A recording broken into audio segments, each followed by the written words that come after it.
आज हम संगठित राजशाही के बारे में बात करेंगे, और ऐसा करने से पहले आइए देखें कि मध्य पूर्व के अन्य हिस्सों में क्या हो रहा है, क्योंकि एक हिस्सा दूसरे हिस्से को प्रभावित करता है। और हम सबसे पहले मेसोपोटामिया से निपटेंगे। असीरियन अरामी के खिलाफ जीवित रहने के संघर्ष में थे। अरामी टिग्रिस के पूर्वी तटों के साथ बसे हुए थे। उन्होंने कुछ असीरियन क्षेत्रों पर कब्जा कर लिया था और असीरियन जनसंख्या को बाहर निकाल दिया था। अशुरदान ने टिग्रिस के साथ असीरियन के नुकसान की भरपाई की और बड़ी संख्या में असीरियन को पुनः स्थापित किया। 10वीं शताब्दी की शुरुआत में अरामियों द्वारा बेबीलोनियों और अशूरियों पर कब्जा किया जा रहा था, लेकिन अशुरदान और अदद नरारी ने असीरियन के लिए स्थिति को संभाल लिया। अब हम पाएंगे कि वे असीरियन बाद में इजरायलियों के लिए एक कांटा बन गए। फिर उत्तरी सीरिया में अखनालामू और सुथु के वंशज, जिन्होंने कांस्य युग के दौरान मेसोपोटामिया से सीरिया तक के कारवां मार्गों को परेशान किया था, अब बेबीलोनियन और असीरियन को धमकी देने लगे और क्षेत्रीय राज्य स्थापित किए। हालांकि प्रमुख लोग अरामी थे और मिस्र में मरनेप्टाह और रामसेस तृतीय ने लीबियाई और उनके सहयोगियों के आक्रमण से मिस्र की रक्षा की, और रामसेस ने बड़ी संख्या में कैदियों को वापस लाया, जिनमें महिलाएं और बच्चे शामिल थे, और उन्हें डेल्टा में बसाया। पुरुषों का उपयोग सैन्य के लिए किया गया। 10वीं शताब्दी के मध्य में 21वें राजवंश के अंतिम राजा ने शोशांक को सेना का प्रधान सेनापति नियुक्त किया। वह नया फिरौन बन गया और वह मिस्र को एक बार फिर से एकजुट करने में सक्षम था। फोनिशियाई तट के साथ मिस्र और बायबलोस के बीच राजनयिक और वाणिज्यिक संबंध बनाए रखे गए हैं। भूमध्य सागर में फिनिशियाई विस्तार 11वीं और 10वीं शताब्दी की शुरुआत में शुरू हुआ था। अब बात करते हैं शाऊल के राज्य की। सौल का जन्म बेंजामिन के जेला में हुआ था और वह किश के पुत्र थे। उसकी पहली राजधानी गिबेह में थी, जो आज के तेल एल फुल में है, और जाबेश गिलियड पर नहाश ने हमला किया था। अब याबेश गिलियड जॉर्डन के पार है, और खबर मिली थी कि नाहाश ने याबेश गिलियड में लोगों के साथ एक समझौता किया था कि अगर उन्हें उनकी रक्षा करने वाला कोई नहीं मिला तो वे हर एक की दाहिनी आंख निकाल देंगे और नाहाश के अधीन हो जाएंगे। इसलिए सौल ने कटे हुए बैल को क्षेत्रों में भेजा और कहा कि अगर वे इकट्ठा नहीं हुए तो उनके बैल के साथ भी ऐसा ही किया जाएगा। वे बेजेक में थे, वहीं उन्होंने अपना प्रारंभिक कार्य किया, और फिर बाद में जनजातियां कुछ समय के लिए गिलगाल में एकत्रित हुईं।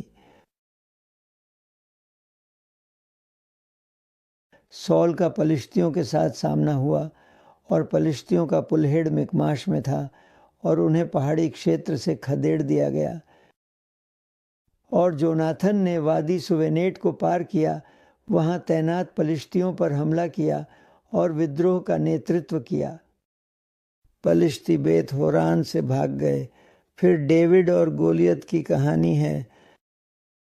सोको और आजका और पलिश्ती सेना के बीच एला की घाटी एफेस दमीम में थी।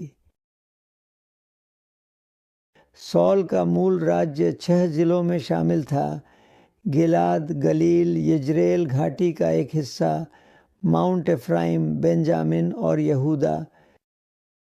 3 जनजातियों नाम पर रखा गया था, लेकिन प्रत्येक में 2 जनजातियां आशेर, एप्रैम और बिन्यामीन शामिल थीं। यजरेल घाटी में शक्ति संतुलन टूटने तक पलिश्तियों ने शायद अपनी स्थिति से समझौता कर लिया था। इसने पलिश्तियों के खिलाफ वाया मोरिस को बंद कर दिया, इसलिए पलिश्ती अफेक में इकट्ठा हुए इज़राइली यज्रेल के झरने पर पलिश्ती शूनेम की ओर चले गए और इज़राइली गिल्बो पर्वत की ओर चले गए। फिलिस्तीन के दक्षिणी और मध्य भाग की जनजातियां भी गिल्बोआ की लड़ाई में शामिल हुईं, लेकिन इस संघर्ष में सौल मारे गए। केपलरुड की एक टिप्पणी है जो कहते हैं, सामुएल के साथ पंथिक क्षमता के संबंध में संघर्ष। मध्य पूर्व के राजा राज्य के प्रमुख व्यक्ति थे। वे प्रशासन करते थे और युद्ध में सेना का नेतृत्व करते थे। वे देवता के सामने लोगों का और लोगों के सामने देवता का प्रतिनिधित्व करते थे। और आप जानते हैं, सौल और सैमुअल के बीच के संघर्ष में सौल ने सैमुअल की गतिविधियों में हस्तक्षेप किया। सैमुअल ने देवता का प्रतिनिधित्व किया और सौल ने उस अधिकार को हड़प लिया। और नोट कहता है कि शमूएल और सौल के बीच झगड़ा इस तथ्य से उत्पन्न हुआ कि राजा के पवित्र और लौकिक कार्यों के बीच संबंध स्पष्ट रूप से परिभाषित नहीं थे और राजशाही की धर्मनिरपेक्ष आवश्यकता प्राचीन पवित्र परंपराओं के साथ संघर्ष करती थी। ब्राइट कहते हैं कि संभवतः शमूएल व्यक्तिगत ईर्ष्या से ऊपर नहीं थे। शायद उसे नए आदेश पर पहले से ही संदेह था। उसे इसे अस्वीकार करने के लिए बस एक बहाना चाहिए था, लेकिन गहरे कारण शामिल थे, जैसा कि दोनों विवरण सहमत हैं। सौल पर संघ के पुरोहित वर्ग के कार्य को हड़पने का आरोप है। अध्याय 15 में कहा गया है कि उसने हरम का उल्लंघन किया, जो पवित्र युद्ध के आचरण से संबंधित धार्मिक कानून की एक विशेषता है। संभावना है कि सैमुअल, जिन्होंने नए आदेश को पुराने के अधीन बनाए रखने में मदद की थी, इस बात से डरते थे कि सौल प्राचीन नेतृत्व के पैटर्न को जारी रखने के लिए भरोसेमंद नहीं हो सकते, बल्कि व्यापक अधिकार की ओर बढ़ रहे थे। इसलिए उन्होंने सार्वजनिक रूप से शाऊल के पदनाम को रद्द कर दिया, लेकिन निस्संदेह उन्होंने शाऊल के विघटन को तेज कर दिया। सौल के साथ संघर्ष में दाऊद उससे बचकर भाग गया और कई स्थान हैं जहां वह छिपने के लिए गया।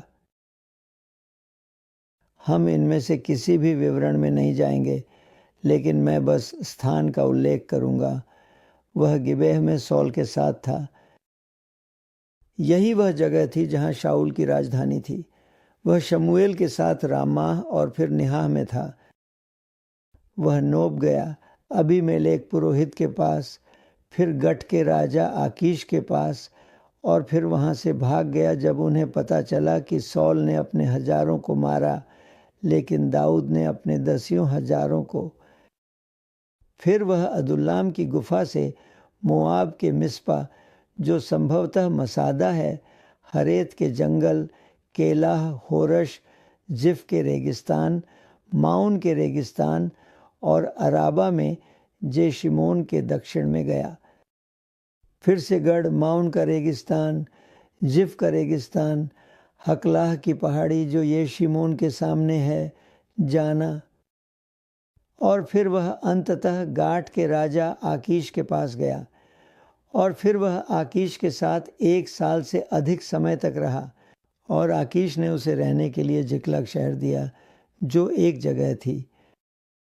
तेल एश शरिया वादी एल शरिया पर गरार के पूर्व में और बेरशेबा के उत्तर पश्चिम में स्थित है। दाऊद ने जिकलाग से कई अभियान चलाए।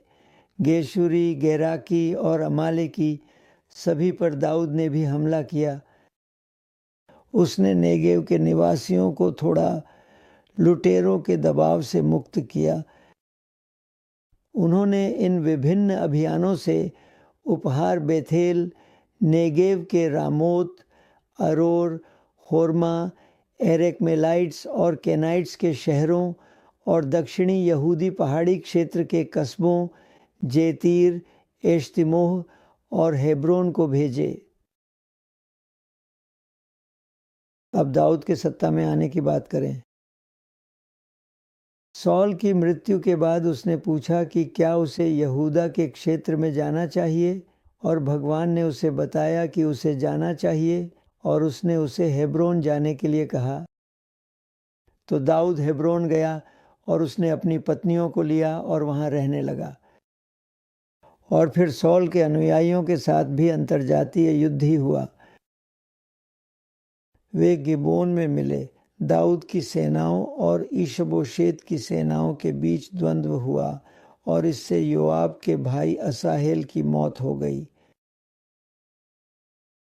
अंत में गिबोनियों के एक कबीले के 2 हत्यारों को बिन्यामीन का हिस्सा माना गया, लेकिन उनका कबीला गित्तयीम भाग गया था।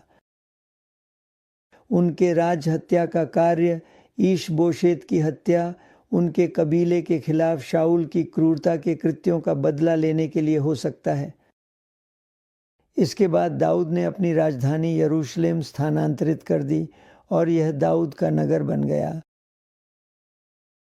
दाऊद ने एक राजधानी की स्थापना की जो सभी झगड़ालू जनजातियों के संबंध में तटस्थ थी। फिर दाऊद ने ट्रांसजॉर्डन और सीरिया में विजय प्राप्त की।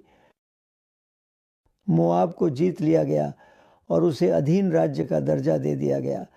दाऊद का अर्नोन के उत्तर में पठार पर नियंत्रण था। बेतरहोब और जोबा से अरामी गठबंधन, इसमें दाऊद और बतशेबा शामिल हैं। हददेजर दाऊद का दुश्मन था और दाऊद के अरामी समूहों के साथ संघर्ष और बातचीत उस अवधि में अरामी के बारे में जात तथ्यों के साथ पूरी तरह से संगत है। उसने हमात के साथ एक संधि की। टॉयज एक्ट दोनों राज्यों के बीच लंबे समय से चली आ रही मित्रता की परंपरा की शुरुआत थी। अब एदोम का विजय हुआ। एदोम के शाही परिवार के एक बच्चे हदद को मिस्र में छुपा कर ले जाया गया।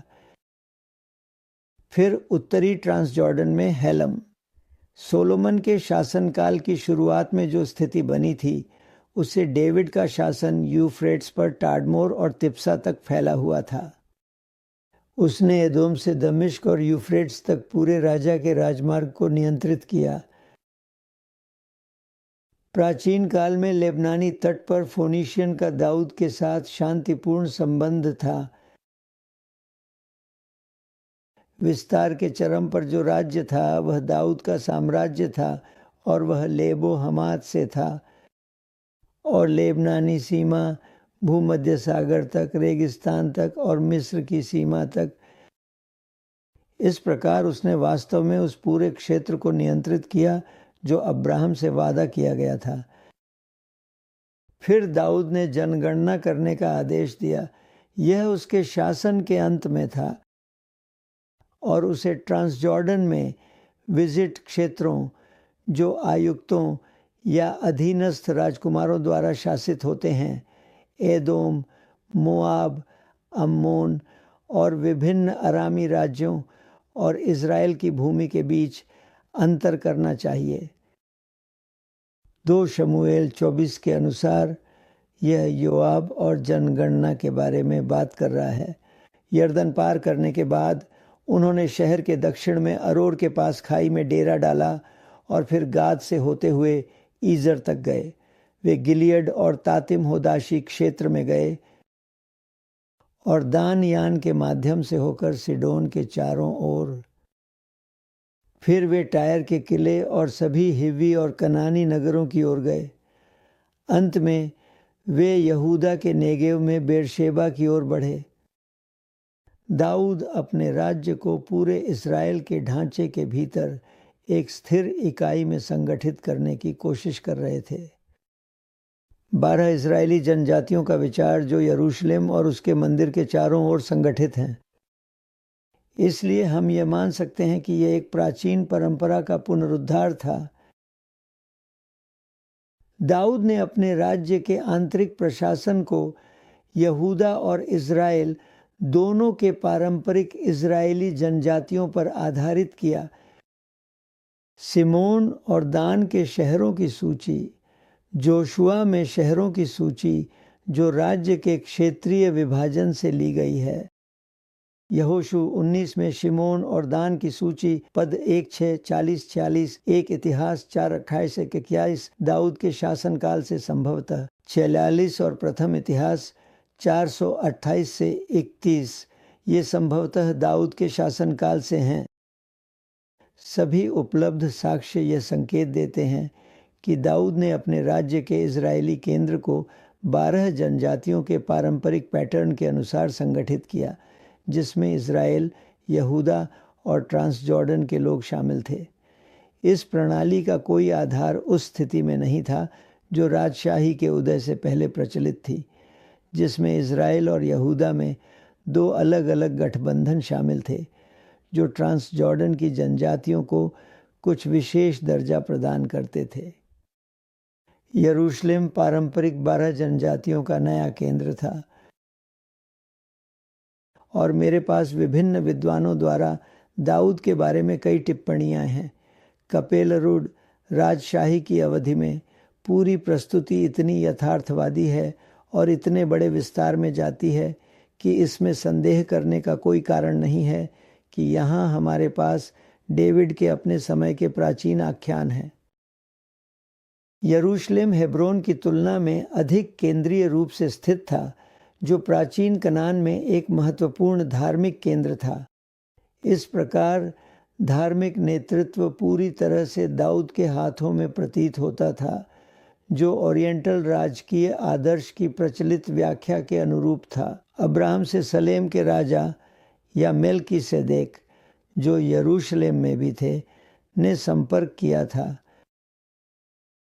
यरूशलेम में केंद्रीकरण के बाद प्रशासन की बागडोर को कड़ा किया गया, अदालत और मंत्रिमंडल का विकास और सैन्य कर्तव्यों के विनियमन के साथ साथ सेना का एक अधिक कुशल संगठन किया गया। फिर उनके मूल तत्वों में ढलकर यह हिब्रू राष्ट्रीय एकता की बात करता है। डेविड ने ऐसी नीतियां भी लागू की जिन्होंने उन शक्तियों को मुक्त कर दिया जो उसी राष्ट्रीय एकता के विघटन की ओर ले गईं जिसे उन्होंने बनाया था, और उन्होंने हिब्रू राष्ट्र को विनाश की राह पर डाल दिया। और यदि आप याद करेंगे, दाऊद और बतशेबा, जिसने दाऊद के पतन की प्रवृत्ति शुरू की और इसके कारण वह अपने पुत्र अमोन द्वारा किए गए कार्यों या अबशालोम के विद्रोह को नियंत्रित नहीं कर सका। वास्तव में दाऊद यहोवा के समर्थकों के नेता थे। शाऊल ने नोब को नष्ट कर दिया और यहोवा के याजकों को मार डाला। दाऊद ने अपने समय में एक हरम रखकर राजशाही की प्रचलित प्रथा की शुरुआत की। ऐसा करके उसने ही साजिश के लिए उपजाऊ भूमि तैयार की।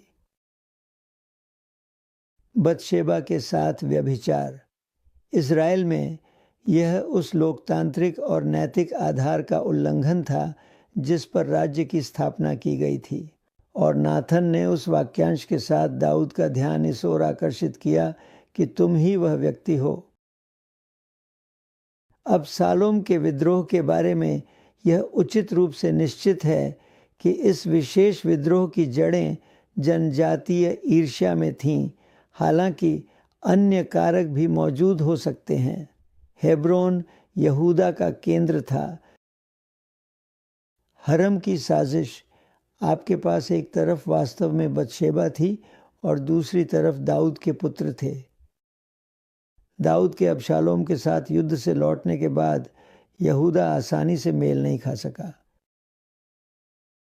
यहूदा के प्रति पक्षपात ने शेबा, अदोनियाह और सुलेमान के तहत इज़राइल की बगावत को बढ़ावा दिया। दाऊद ने हिब्रू राजशाही के द्वैत चरित्र को पहचाना और उसने सुलेमान से कहा, मैंने उसे इस्राएल और यहूदा पर शासक नियुक्त किया है। इज़राइल के पूरे इतिहास में वे 2 संस्थाएं अलग अलग थीं। फिर हमारे पास लेवियों के शहर हैं। सूची संयुक्त राजशाही की अवधि में 1 तारीख के प्रमाण हैं। मज़ार ने लेविटिकल शहरों के विशेष कार्य को संयुक्त राजशाही के तहत धार्मिक और शाही केंद्रों के रूप में परिभाषित किया है। गेजेर को संभवतः दाऊद ने अपने शासनकाल के दौरान प्राप्त कर लिया था। अब सोलोमोनिक साम्राज्य और इसके प्रशासनिक जिलों के बारे में थोड़ा सा। इसने वाया मोरिस और किंग्स हाईवे पर प्रभुत्व जमाया, जिससे जीवन स्तर में अचानक वृद्धि हुई। मिट्टी के बर्तनों के रूपों ने पूर्णता के नए मानक प्राप्त किए। कैसमेट दीवारों के साथ स्मारक निर्माण, नेगेव का विकास। सोलोमन ने नावें बनाई, लेकिन वे नहीं जा सकीं क्योंकि वे तूफान में टूट गईं। सोलोमन के शासनकाल के दौरान राज्य का क्षेत्रफल उल्लेखनीय रूप से सिकुड़ने लगा। आपके पास एदोमाइट हदद है। गेजर को मिस्रियों ने ले लिया। दमिश्क ने विद्रोह किया और सोलोमन ने टायर के राजा हिराम को 20 नगर सौंप दिए। सुलेमान के प्रशासनिक जिले उनके शासनकाल के मध्य में स्थापित किए गए थे। उद्देश्य इज़राइल के क्षेत्र में कर संग्रह की दक्षता और तीव्रता को बढ़ाना रहा होगा, ताकि सरकार की कई आवश्यकताओं को पूरा किया जा सके। इस संगठन में इज़राइल का उत्तरी राज्य केवल शामिल था और इसमें यहूदा शामिल नहीं है। शहरों द्वारा परिभाषित जिले मैदानों पर पूर्व कैनानी क्षेत्रों में हैं। यहूदा और इज़राइल राजशाही ढांचे के भीतर दो अलग अलग इकाइयों के रूप में अस्तित्व में थे।